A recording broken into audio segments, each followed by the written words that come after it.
옆에 분들과 인사합시다. 사랑합니다. 축복합니다. 인사하겠습니다. 잘 지내셨습니까? 네, 저도 잘 지냈습니다. 잘 지내져 보이죠? 얼굴이 빵빵해지지 않았습니까?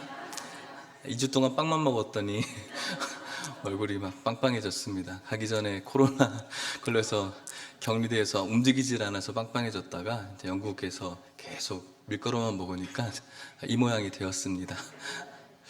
한 2주 동안 하루에 평균 한 10,000보 이상 걷는 그런 일정이더라고요. 많이 걸을 때는 한 30,000보 가까이 이렇게 걷는 일정이었어요. 요즘 스마트폰이 잘 돼 있어서 저도 보니까는 그런 게 하루에 얼마 걸었는지 이렇게 보여지더라고요. 근데 굉장히 재밌는 게 2주 전에 제가 걸었던 그런 역사들도 막 다 기록이 되어져 있더라고요. 보니까는 제일 적게 걸었던 걸음은 하루에 한 208걸음 정도 돼 있고 평균적으로 이렇게 한 1000걸음대 왔다 갔다 이렇게 걷다가 가서 한 10,000걸음 이상 걸으니까는 굉장히 이렇게 몸에 부딪히는 시간들이었는데 그래도 이렇게 완주할 수 있어서 감사했고, 그래도 걷는 그 시간 동안 그곳에서 스코틀랜드 또 영국 또 웨일즈를 이렇게 돌아다니면서 우리에게 신앙의 선배들의 그런 역사들을 느껴보고 또 만져보는 그런 시간들이 되었던 것 같습니다. 구교에서 이제 신앙의 자유를 찾아서 개혁하며 종교개혁을 일으킨 말씀으로 돌아가자라고 종교개혁을 일으킨 우리의 신앙의 선배들, 그 말씀 붙들고 살기 위해서 순교해야 됐던 순교의 현장들, 그리고 그곳에 있었던 지적인 회심들, 영적인 회심들, 성령의 부흥 운동이 일어났던 그런 교회들, 또 우리 교회로 복음을 전하기 위해서 파송되었던 토마스 선교사와 같은 그런 선교사들의 그런 교회들을 탐방하면서 그분들의 그런 하나님을 향한 사랑들, 또 우리 조선 땅을 향한 그런 사랑들을 다시 한번 기억하고 또 현재 우리가 나아가야 될 그런 시간들을 되돌아볼 수 있는 그런 시간들이었던 것 같습니다. 아시는 것처럼 유럽의 교회들이 이제 쇠퇴의 길을 거치면서 아까도 말씀드렸지만 지금 우리 아이들이 이렇게 많은 것에 대한 감사들 했는데 주일학교가 거의 전무하다시피 합니다. 주일학교 썬데이 스쿨들이 일어나서 부흥했던 그 교회들 역시 마저도 아이들이 없는 그런 시간들이죠.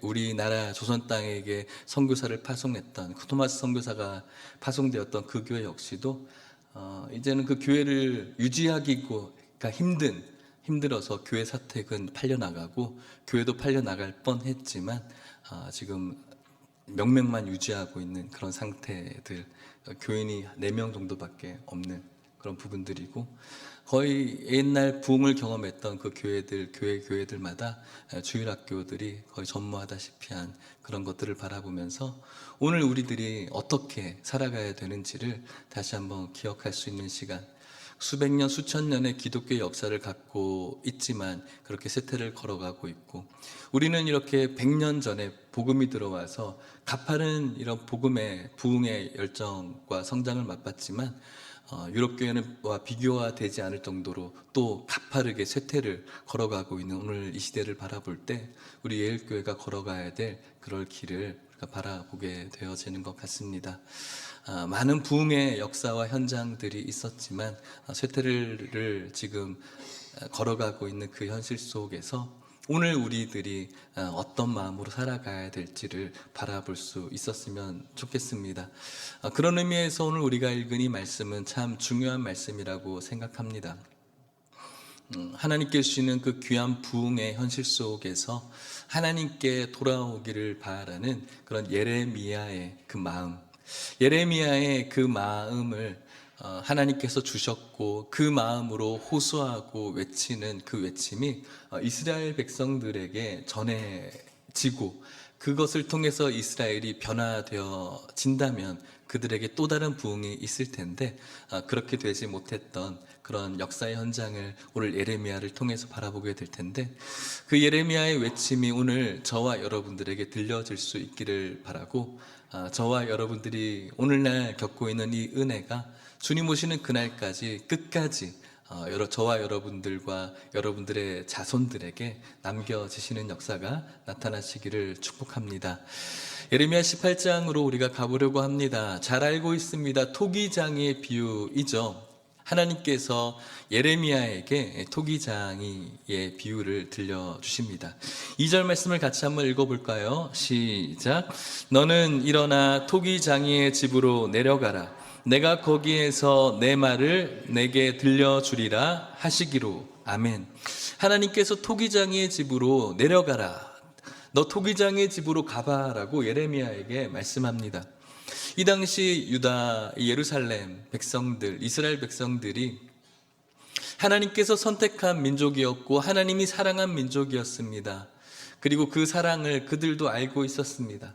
알고 있었기 때문에 그들은 또 하나님께서 선택한 백성으로서 하나님 앞에 제사를 올려드리고 또 하나님께서 제정하신 법대로 살려고 했었겠죠. 그럼에도 불구하고 그들의 마음은 하나님을 사랑하지 않았던 것 같습니다. 하나님을 배역하고 하나님을 사랑하노라고 하면서도 세상을 사랑하고 다른 우상들을 겸하여 섬기는 그런 삶을 살았습니다. 어쩌면 저는 이것이 오늘날 우리들의 삶과 그렇게 별 다를 바가 없다라고 생각합니다. 하나님을 사랑한다라고 이야기하고 하나님을 섬긴다고 이야기하고 나는 크리스찬이라고 이야기하지만 우리의 마음은 하나님을 사랑하기보다는 다른 것들을 겸하여 섬기는 모습들이 있다면 이들의 모습과는 별 다를 바가 없겠죠. 그런 현실 속에서 하나님은 예레미야에게 토기장의 집으로 가라, 거기서 내가 너에게 말하겠다라고 말씀하십니다. 3절 4절 말씀을 같이 한번 읽어보겠습니다. 시작. 내가 토기장의 집으로 내려가서 본즉 그가 농로로 일을 하는데 진흙으로 만든 그릇이 토기장의 손에 터짐에 그가 그것으로 자기 의견에 좋은 대로 다른 그릇을 만들더라. 아멘. 예레미야가 그 말씀에 순종해서 토기장의 집으로 갔습니다. 토기장이의 집에서 그가 본 것이 있는데 토기장이가 하는 일들을 봤겠죠. 여러분들도 잘 아는 그런 이미지일 것입니다. 진흙을 이겨서 그 농로 회전판에 올리고 이렇게 돌려서 진흙으로 그릇을 원형을 만들겠죠. 그런데 그 모습을 잘 살펴보니 진흙으로 만든 그릇이 토기장이의 손에서 터져버렸다라고 말합니다. 그것은 토기장이가 진흙으로 농로로 돌리면서 토기를 만들려고 하는데 자신이 원하는 모양으로 나오지 않자 그 진흙을 던져버리는 것이죠. 터져버리게 되어지는 것입니다. 그리고 난 다음에 다시 자신의 토기장이의 그 의견에 좋은 대로 그 그릇을 또 빚어가는 모습을 계속해서 하염없이 예레미야가 보고 있는 그때에 하나님께서 말씀하시는 겁니다. 뭐라고 말씀하십니까? 5절 6절 말씀입니다. 시작. 그때 여호와의 말씀이 내게 임하니라. 이르시되 여호와의 말씀이니라. 이스라엘 족속아, 이 토기장이가 하는 것 같이 내가 능히 너희에게 행하지 못하겠느냐. 이스라엘 족속아, 진흙이 토기장이의 손에 있음같이 너희가 내 손에 있느니라. 아멘. 이스라엘 족속들을 향해서 하나님께서 호소하고 있습니다. 외치시고 있습니다. 이스라엘 족속들아, 나의 백성들아, 이 토기장이가 하는 것처럼 내가 못할 것 같냐라고 말씀하는 거예요. 토기장이가 하고 있는 것이 무엇입니까? 진흙을 만드는 것이고 또 진흙을 부수는 일을 지금 토기장이가 하는 겁니다. 그리고 다른 그릇을 만드는 것, 그것을 하나님께서도 할 수 있다는 것이죠.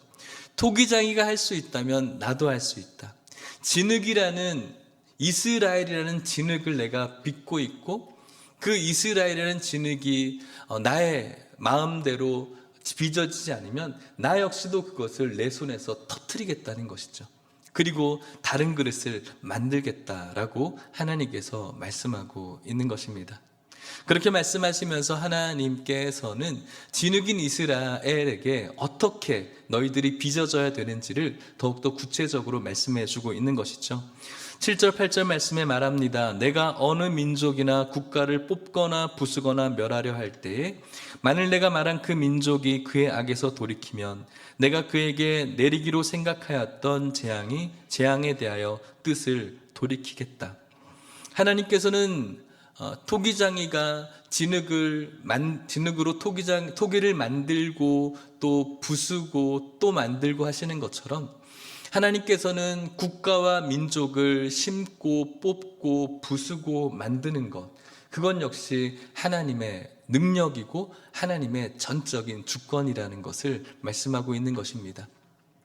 하나님께서는 하나님의 사랑하시는 이스라엘 백성들을 아름답게 만들어 가고자 하시는데, 그렇게 하나님을 사랑한다라고 말하면서 하나님의 뜻대로 빚어지지 않는 이스라엘 백성들을 향해서 만일 내가 말한 그 민족이, 내가 만들려고 하는 그 진흙이 그의 악에서 돌이키면 내가 그에게 내리기로 생각했던 재앙에 대해서 나도 돌이키겠다라고, 부수지 않겠다, 터뜨리지 않겠다라고 말씀하십니다. 그런데 그렇지 않다면 9절 10절이죠. 내가 어느 민족이나 국가를 건설하거나 심으려고 할 때 만일 그들이 나 보기에 악한 것을 행하여 내 목소리를 청종하지 아니하면 내가 그에게 유익하게 하리라고 한 복에 대하여 뜻을 돌이키겠다라고 말합니다. 터뜨리겠다는 것이죠. 하나님께서는 우리에게 복을 주시기를 원하시는 분이시죠. 하나님께서는 저와 여러분들에게 복 주시기를 원하시는 분이에요.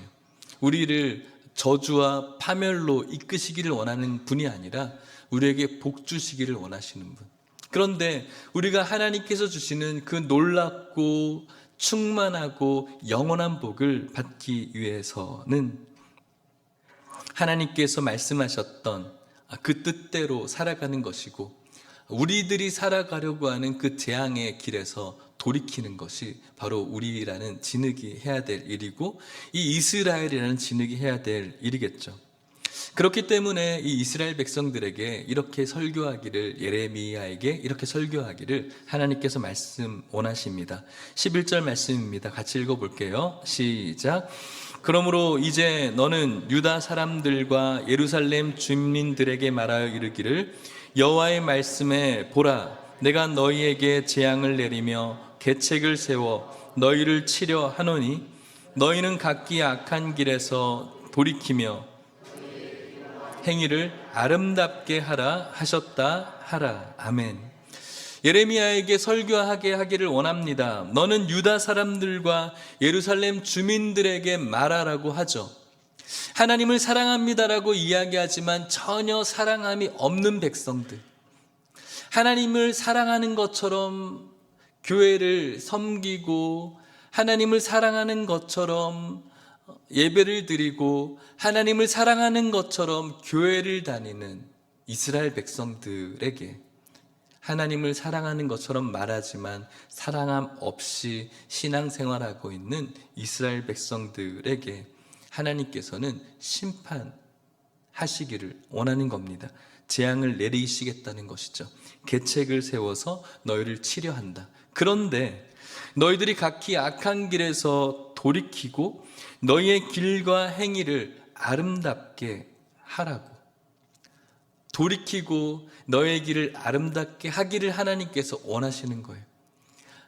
하나님께서 이스라엘 백성들을 부수기를 원하시는 것이 아니라 하나님께서는 그들의 길을 아름답게 하기를 원하는 것입니다.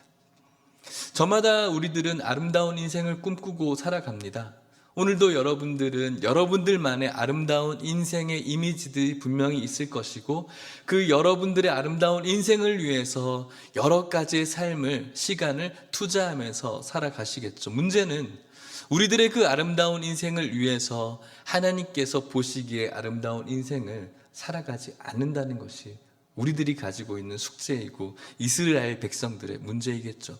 그런데 여러분, 분명한 것은 그런 인생은 터져버리는 인생이 될 것이라고 말씀하고 있는 것입니다.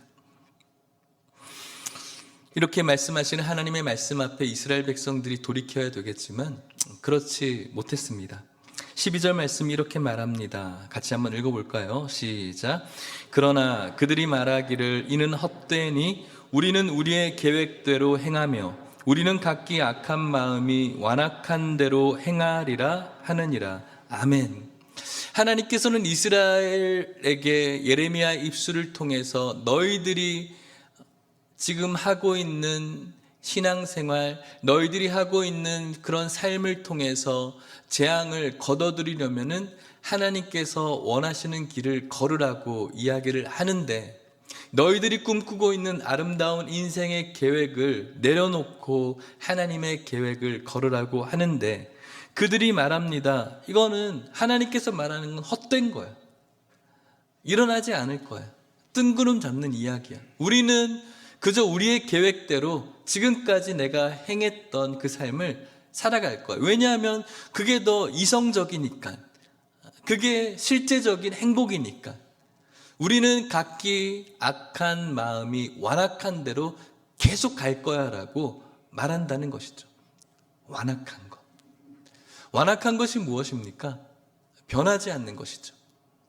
완악함의 대명사가 누구일까요? 바로입니다. 많이 만났나요? 바로입니다.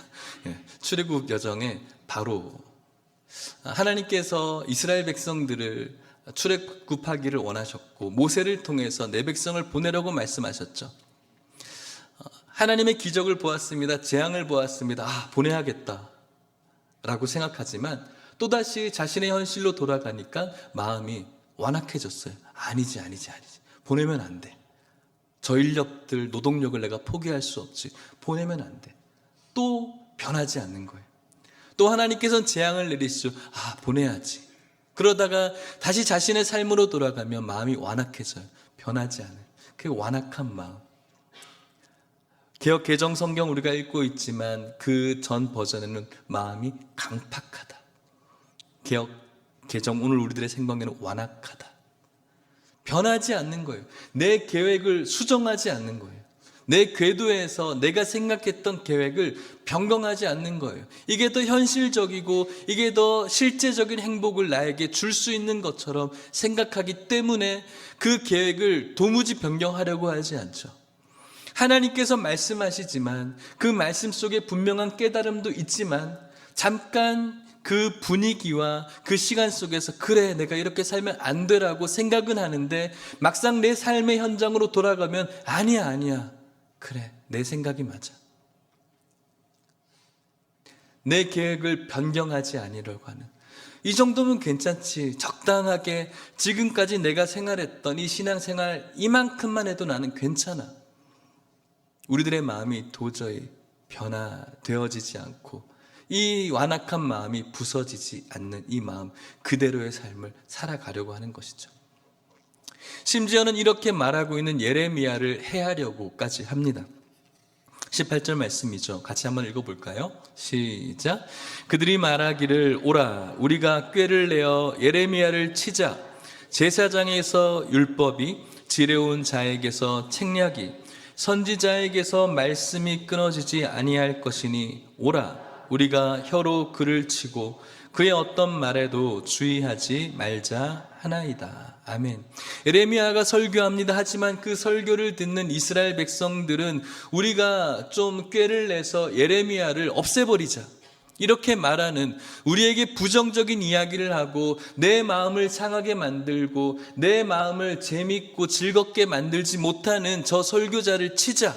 없이 하자. 왜? 제사장에게 율법이 있고 또 예레미야가 없어도 지혜로운 책략이 우리들에게 많이 있다. 예레미야 없어도 우리는 충분히 지혜로운 이야기를 여러 군데에서 들을 수가 있다. 선지자에게서 말씀이 끊어지지 않는다. 예레미야라는 선지자가 없어도 우리에게 좋은 말 해줄 줄 아는 선지자들이 차고 넘친다. 예레미야의 저런 말을 우리가 들어서 뭐하냐. 저 사람을 죽여버리고 우리들에게 좋은 말 괜찮아요 여러분 잘하고 있어요. 여러분 얼마나 힘드세요. 지금까지 여러분들의 길을 끝까지 걸어가세요. 여러분들의 마음을 즐겁게 하고 여러분 긍정적인 마음을 가지면 성공합니다. 여러분들의 그 아름다운 인생을 위해서 계획했던 것들을 끝까지 해보십시오. 그것이 여러분들에게 성공을 가져다 줍니다.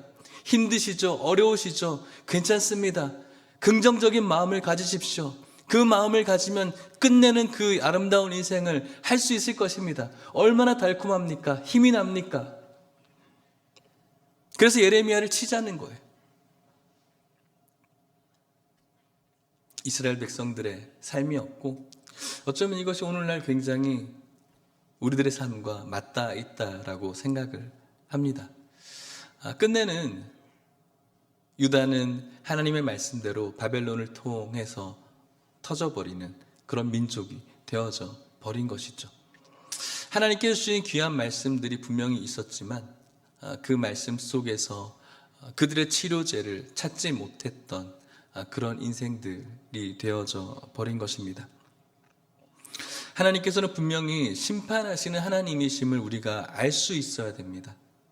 시편에는 이렇게 하나님을 말씀합니다. 시편 103편 6절 7절 말씀인데요, 여호와께서 공의로운 일을 행하시며 억압당하는 모든 자를 위하여 심판하시는도다. 그의 행위를 모세에게, 그의 행사를 이스라엘 자손에게 알리셨도다. 하나님께서는 공의롭다라고 분명히 말씀하시죠. 공의로우신 분이에요. 사랑이 많으시죠. 하나님께서는 늘 사랑이 많으시지만 분명히 성경은 공의롭다라고 말씀하세요. 선한 것에 대해서 칭찬을, 선하지 못한 것에 대해서는 심판을 분명히 하시는 분입니다. 이것은 교회를 다니는 사람이건 교회를 다니지 않는 사람이건 똑같은 일입니다. 하나님께서는 공의로우신 분이에요. 죄에 대해서 분명한 심판이 있습니다. 그런데 이 심판에 대해서 우리는 너무나 터부시하죠. 나는 괜찮아. 나 정도는 괜찮아. 내가 지금 하고 있는 신앙생활, 내가 하고 있는 이 섬김, 나는 괜찮아. 그런데 하나님께서는 분명히 우리의 이 삶과 마음의 중심을 분명히 보시고 그 안에 심판이 있다는 것이죠. 왜냐하면 공의로운 하나님이시기 때문에. 그것을 한 사람에게, 선지자에게만 이야기한 것이 아니라 그의 행위를, 하나님의 그 놀라운 일들을 모세에게, 이스라엘 자손에게 알려주셨어요. 우리들에게 분명히 알려주셨어요. 우리가 몰랐어요, 저 몰랐어요, 저 듣지 못했어요 라고 말할 수 없다는 것이죠. 그런데 우리 하나님께서는 분명히 공의롭지만 사랑이 많으세요. 시편 103편 8절 9절 말씀에 이렇게 말씀하시죠. 같이 한번 읽어볼까요? 시작. 여호와는 긍휼이 많으시고 은혜로우시며 노하기를 더디하시고 인자하심이 풍부하시도다. 자주 경책하지 아니하시며 노를 영원히 품지 아니하시리로다. 아멘. 공의로우신 하나님 심판하십니다. 하지만 하나님 공의와 함께 긍휼도 풍성하시죠. 우리를 긍휼히 여기세요. 그래서 노하기를 더디하세요. 지금도 저의 삶을 바라보면서 지금 이 순간도 바로 노하셔도 상관없을 만큼 제 삶은 전적인 부패예요. 그럼에도 불구하고 하나님께서는 참으시는 거예요. 참으시고 또 참으시고, 어떻게 하기까지 참으실까요? 돌아오기까지 계속 참아주시는 거죠. 우리가 잘해서, 잘나서, 그럴만해서 복을 주시는 것이 아니라 참고 계시는 거죠. 돌아오기를, 재앙에서 그치기를, 아름다운 길로 행하기를 긍휼이 많으신 하나님께서 노하기를 더디하시는 거예요. 13절 14절에는 이렇게 말합니다. 아버지가 자식을 긍휼히 여김같이 여호와께서 자기를 경외하시는 자를 긍휼히 여기시나니 이는 그가 우리의 체질을 아시며 우리가 단지 먼지뿐임을 기억하심이로다. 우리의 체질을 아세요. 우리가 얼마나 연약한 인생인 줄 아세요. 그래서 하나님께서는 긍휼히 여기시면서 여호와께서는 자기를 경외하는 자를 긍휼히 여기시는데 하나님을 경외하기를 기다리고 계시는 거예요.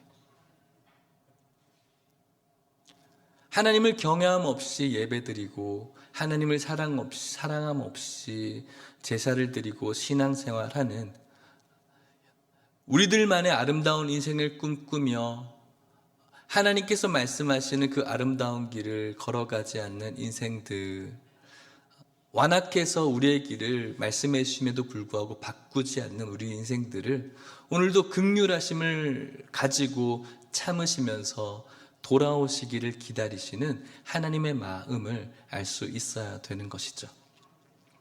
사랑하는 성도 여러분, 오늘 우리들의 삶을 다시 한번 점검할 수 있기를 주님의 이름으로 축복합니다. 오늘 여러분들이 함께 찬송하며 기도하면서 하나님 사랑합니다라고 고백하고 하나님을 찬양합니다라고 고백합니다. 했습니다. 그럼에도 불구하고 저와 여러분들의 삶은 여전히 우리들이 꿈꾸는 아름다운 인생을 위해서 계획하는 그 삶 속에서 한치도 벗어남 없이 하나님께서 가시고자 하시는 그 길을 벗어나면서 우리의 길을 고집하는 그 완악함이 있음을 주님 앞에 고백하셨으면 좋겠습니다. 그리고 오늘 이 예레미야의 외침, 이 호소가 저와 여러분들에게 들려지시기를 바라고, 하나님께서 주시는 그 아름다운 인생, 내가 꿈꾸는 인생이 아니라 하나님께서 말씀하시는 그 인생이 저와 여러분들 되시기를 주님의 이름으로 간절히 축복합니다. 말씀을 마치도록 하겠습니다. 아름다운 인생입니다. 지난 2주간의 여정 속에서 여러 교회를 돌아다니면서 지금은 계시지 않는 신앙의 선배들이지만 그 중에 많은 성도님들과 또 목회자들이 알고 있는 분들 중에 로이드 존스 목사님이 처음 사역을 했던 교회를 방문했습니다. 그분은 영국 왕실의 의사가 될 분이었습니다. 그런데 그분께서는 왕실의 의사를 포기하고 영혼의 의사가 되어야겠다라고 생각을 하면서 베들레헴 처치에서 이제 사역을 시작하시죠. 그리고 그곳에서 10년간 설교를 하시며 영국 많은 사람들에게는 설교의 왕자라는 닉네임을 가지시면서 웨스터민스터 그곳에 가셔서 사역을 또다시 시작을 하십니다. 인간의 몸을 낫게 하는 치료 참 귀한 것이지만 가장 중요한 것은 영혼을 치료하는 것이다. 제 마음에 굉장히 많이 남아 있었습니다. 그분의 설교집을 보면은 그가 이야기하는 것은 늘 우리 인간에 대한 악함과 죄, 그리고 예수 그리스도의 그 보혈의 은혜, 십자가, 거룩함입니다. 그것이 바로 영혼을 치료하는 치료제이기 때문에 그런 것이죠. 우리들에게는 참 진부하고 따분하고 듣기 싫은 이야기일 수 있습니다. 오늘날 교회가 해야 될 역할이 무엇인가를 다시 한번 생각해 보게 되어집니다. 교회에 와서 우리들의 마음은 위로받기를 원하고, 교회에 와서 우리의 마음은 즐겁고, 교회에 와서 우리들의 마음은 참 재밌는 마음으로 돌아가기를 원합니다. 그런데 여러분, 그것은 교회에서 해야 될 역할은 아닙니다. 교회는 우리들의 영혼이 치료받아야 되는 역할이 있어야 되는 것이죠. 여러분들에게 언젠가 한번 말씀드린 적이 있습니다. 요즘들 병원들 참 좋습니다. 병원에 가면은 조명도 참 좋고, 가자마자 풍겨지는 냄새는 그 아로마 향의 그 냄새들이 참 좋습니다. 간호사 선생님들이 핑크색 옷을 입고 있고, 또 의사 선생님들은 때론 좀 무례한 선생님도 있지만은 또 웃으면서 잘 설명도 해 주십니다. 어렸을 때 병원에 대한 인상은 참 차가운 곳, 딱딱한 곳, 하얀 가운의 선생님, 그리고 그 날카로운 주사바늘, 그런 인식이 있었는데 요즘은 그렇지 않습니다. 그런데 여러분, 참 건물도 좋고 선생님도 따뜻하시고 좋은 향기가 흐르는 그 병원이 정작 병은 고치지 못한다면 그것은 좋은 병원이라고 할 수가 없겠죠. 병원이라고 할 수가 없겠죠. 마찬가지입니다. 교회는 영혼이 치료되어져야 됩니다. 신앙 생활하기에 참 쾌적하고 좌석도 참 편안하고 좋은 조명이 있고 좋은 향기가 나고 좋은 프로그램들이 있고 좋은 성경 공부가 있고 여러 가지 재미있는 교재가 있지만 그 안에서 죄가 선포되어지고 그 안에서 예수 그리스도의 보혈이 선포되어지고 그 안에서 하나님을 향한 사랑함이 빠져버린다면 그 교회는 좋은 교회도 아니고 그 교회는 교회 자체가 되지 않는 것이죠. 교회는 영혼의 치료가 일어나야 되는 겁니다. 오늘 여러분들이 이스라엘 백성들처럼 당신 같은 설교자 없어도 돼. 우리에게 설교해 줄 사람들 너무나 많이 있어. 오늘도 우리에게 좋은 말 괜찮아요 여러분. 좋은 생각만 하면 돼요. 힘들죠? 괜찮아요. 다 잘 될 거예요. 긍정적인 마음을 가지면 우리의 인생이 잘 풀릴 거예요. 여러분 오늘도 힘드셨죠? 좋은 마음으로 돌아가십시오. 이렇게 이야기해 줄 설교자를 우리들에게 차고 넘쳐. 더 이상 우리들의 죄를 이야기하지 마. 더 이상 진부한 예수 그리스도의 십자가 이제는 좀 그만 좀 얘기하십시오라고 이야기한다면 그 교회는 교회가 아닌 거예요. 분명히 성경은 우리를 향해서 죄에 대해서 이야기를 하고 있어요. 모든 사람이 죄에 이른 없고 그 죄의 결과는 사망이라고 이야기를 하고 있어요. 잘못 가고 있다라고 이야기하고 있어요. 이스라엘 백성들이 잘못 가고 있었어요. 예배도 있었어요. 찬송도 있었어요. 희생 제물도 있었어요. 하지만 잘못 가고 있었어요. 저와 여러분들 잘하고 있어요. 겉모습은 그래요. 저는 여러분들과 제 속은 알지만 여러분들의 속은 모르니까요. 잘 가고 있는 것 같지만 이 정도만 내가 하면 돼. 우리의 마음이 완악해져서 더 이상 변화되지 않는다면 저는 그것이 최고의 불행이고 저주라고 생각해요. 하지만 예배와 말씀을 통해서 단 한 걸음이라도 내가 걸어갈 수 있다면 180도 변화되어지면 너무너무 좋지만 그것까지가 아니라 예배와 말씀을 통해서 이 예레미야와 같은 이 영혼의 치료제와 같은 말씀을 쏟아내는데 이 쏟아내는 이 말씀을 통해서 제가 단 한 걸음이라도 주님께서 말씀하시는 아름다운 인생길로 걸어갈 수만 있다면 저는 그것이 최고의 축복이라고 생각해요. 내가 예수 믿고 돈 잘 벌고 예수 믿고 건강해지고 예수 믿고 좋은 직장을 얻고 그거 안 돼도 내가 이 교회에 나와서 내 영혼이 완악한 내 마음이 부서지고 이 교만한 내 마음이 부서지고 단 한 걸음이라도 겸손하게 예수님의 그 길을 걸어갈 수 있다면 저는 그것이 축복이라고 생각해요.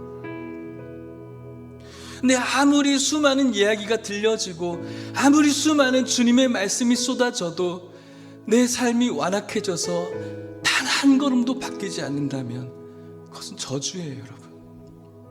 그건 불행이에요. 내가 돈은 잘 벌지 모르겠지만 내가 건강할지 모르겠지만 여러분들 이 토기장이처럼 하나님께서 그 영혼의 망치 들고 우리 건강한 우리 몸 건강한 우리의 재정 한번 툭 치면 산산이 부서져요. 아무것도 아니에요. 그것은 아름다운 인생이 아니에요. 그건 교회가 아니에요. 쓰러져가는 유럽의 교회들이 그 부흥의 물결들이 왜 없어졌습니까?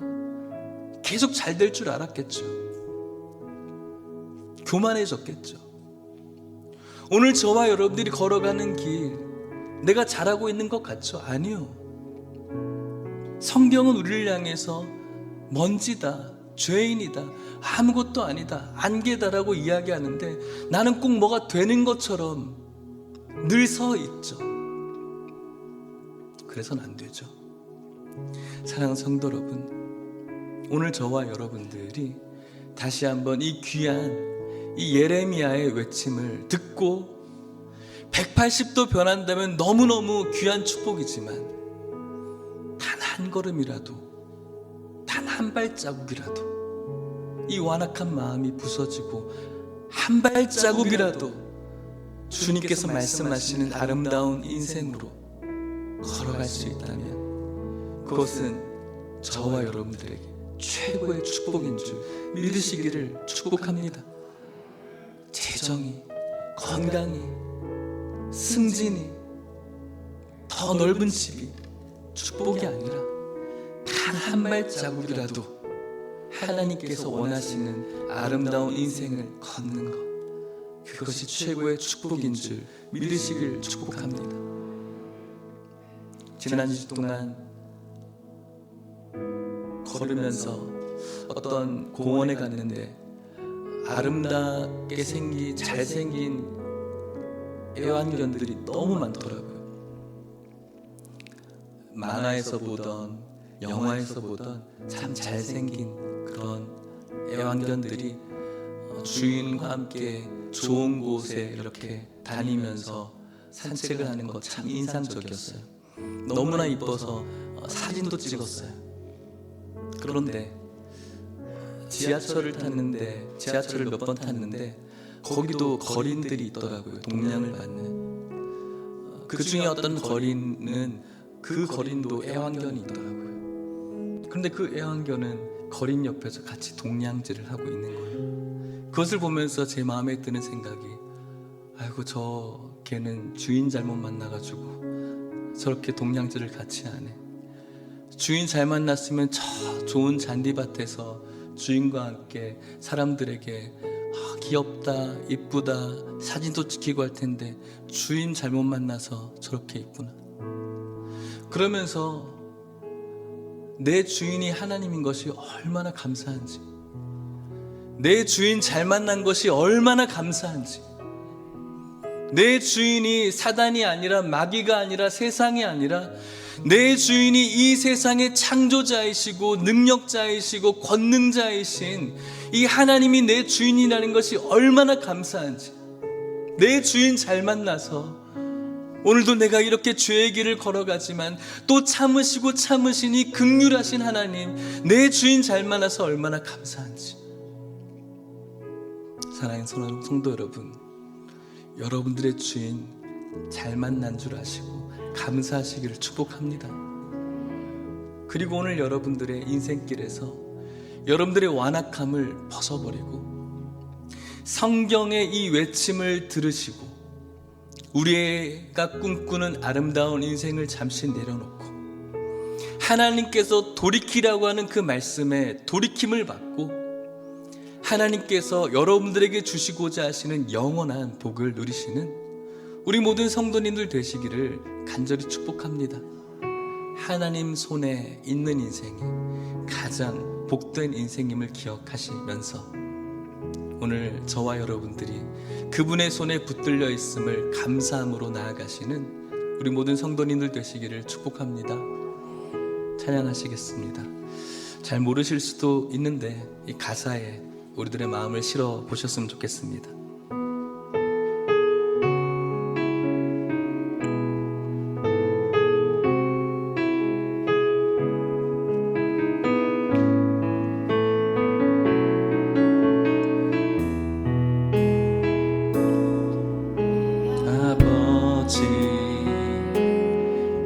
그뿐만 내 영혼은 안전합니다. 내 영혼은 안전합니다. 주 손길로 내 삶을 안으시니 그 평강이 나를 덮습니다. 내 아버지 그 품 안에서 주님의 그 손에서 그 품 안에 우리가 가장 안전합니다. 내 영혼은 안전합니다. 두 손길로 내 삶을 안으시니 그 평강이 나를 덮습니다.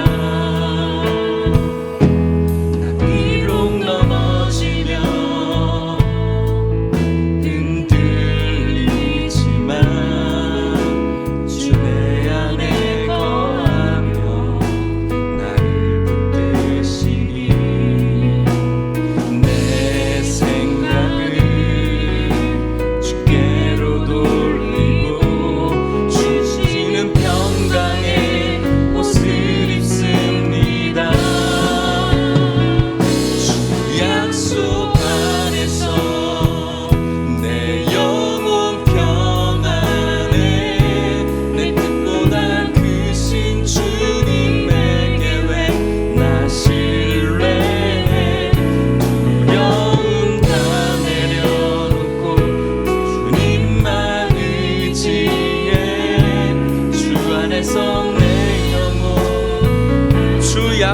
안에서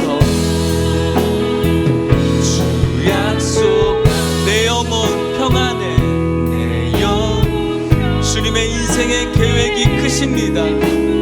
크신 주님의 계획 신뢰해 두려움 다 내려놓고 주님만 의지해 주 안에서 내 영혼 우리 다시 한번 고백합시다. 주 약속 안에서 주 약속 그분의 손에서 우리는 평안합니다. 우리의 인생의 계획보다 주님의 계획이 크십니다. 나 신뢰해 두려움 다 내려놓고 주님만 의지해 주 안에서 내 우리 마지막으로 고백하십시다. 주 약속 안에서 주 약속 내 영혼이 평안해 내 뜻보다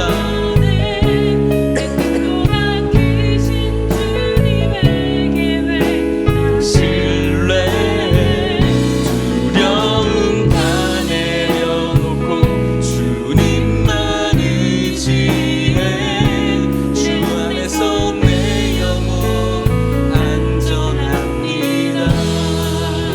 우리 시간 잠깐 기도했으면 좋겠습니다. 저와 여러분들이 꿈꾸고 있는 아름다운 인생이 있습니다.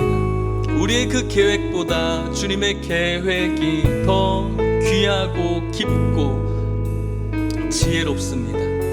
우리들의 인생의 계획을 내려놓고 주님의 아름다운 인생을 살아가는 여러분들 되기를 원하시는 마음으로 기도하십시오.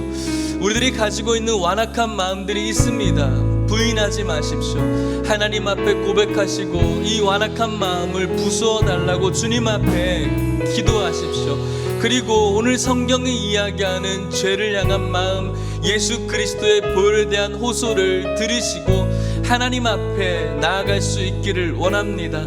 우리들의 마음이 주님께서 원하시는 아름다운 인생으로 변화되어지기를 원하시는 마음으로 토기장의 손에 진흙이 있는 것처럼 주님의 손에 저와 여러분들의 있음을 감사하십시오. 우리의 주인이 하나님이심을 감사하십시오. 이 교회에서 여러분들의 영혼의 치료가 일어나기를 기도하십시오. 단순히 세상이 주는 만족이나 기쁨과 정서적인 만족이 아니라 우리의 이 치명적인 이 영혼의 이 죄의 이 상처가 치료되어지기를 이 교회에서 그런 일이 일어나기를 주님 앞에 기도하십시오. 그것이 우리들에게 있어서 가장 아름다운 인생임을 기억하시면서 오늘도 주님의 손에 붙들려 있는 진흙이 되기를 기도하십시오. 우리 주여 한번 간절히 부르짖고 기도하시겠습니다. 주여 하나님 아버지, 오늘 주님께 주님 귀한 말씀 속에 우리들이 살아가야 될 다시 한번 교훈을 얻습니다. 하나님 아버지, 영혼의 치료가 일어나기를 원합니다. 토기장의 이 비유를 통해서 주님의 손에 우리가 붙들려 있음을 기억하게 하여 주시옵소서. 우리의 주인이 하나님이셔서 감사합니다. 하나님, 우리가 부서지는 인생, 터지는 인생 되지 않도록 하나님 돌이키게 하여 주시옵시고, 완악한 우리의 마음, 강팍한 우리의 마음, 돌이키지 않는 우리의 마음들이 오늘 이 귀한 말씀을 통해서 단 한 걸음이라도 변화되어질 수 있도록, 교만한 우리의 마음이 단 한 걸음이라도 겸손해질 수 있도록, 주님께서 기뻐하시는 그 삶을 살아갈 수 있도록 우리의 영혼의 치료가 일어나는 그런 축복이 오늘 이 시간 우리의 예배 가운데 나타날 수 있도록 축복하여 주시옵소서. 존귀하신 하나님 아버지, 오늘 말씀을 통해서 우리에게 영혼의 치료제를 허락해 주셔서 감사합니다. 하나님 아버지, 교회에서 우리에게 영혼의 치료가 일어나기를 원합니다. 우리의 감정적인 만족과 기쁨이 아니라 우리의 이 지독한 치명적인 죄의 치료가 일어나는 그 일들이 오늘 이곳에 일어나게 하심을 감사합니다. 하나님, 우리의 이 완악한 마음이 부서지기를 원합니다. 오늘 이 예레미야의 이 외침을 듣게 하여 주시옵시고, 토기장이 손에서 진흙이 부서지고 파해지는 그런 불행한 역사가 오늘 우리들에게 일어나지 않게 하여 주시옵소서. 하나님 귀하신 말씀을 듣고 단 한 발자국이라도 하나님께서 말씀하시는 이 아름다운 인생으로 살아갈 수 있도록 그러한 변화가 오늘 우리들에게 있어서 영혼의 치료가 일어나는 귀한 삶이 이곳에 있는 모든 성도들의 삶이 될 수 있도록 인도하여 주시옵소서. 우리의 주인이 하나님이셔서 다행이고 감사합니다. 이것을 날마다 느끼며 주님을 찬양하게 하여 주시옵소서. 지금은 예수 그리스도의 은혜와 하나님의 사랑과 성령의 교통하심이 내가 꿈꾸는 아름다운 인생을 내려놓고 하나님께서 말씀하시는 영혼의 아름다운 인생을 살아가기를 꿈꾸며 완악한 우리의 마음을 조금이라도 부수어뜨리고 주님께서 원하시는 가장 아름다운 인생을 살아가기 위해 믿음을 갖고 희생하고 헌신하기를 다짐하는 오늘 이곳에 있는 모든 성도님들과 이들의 가정과 사랑하는 하남 예일교회와 다음 세대 가운데 이제부터 영원토록 함께 있을지어다. 아멘.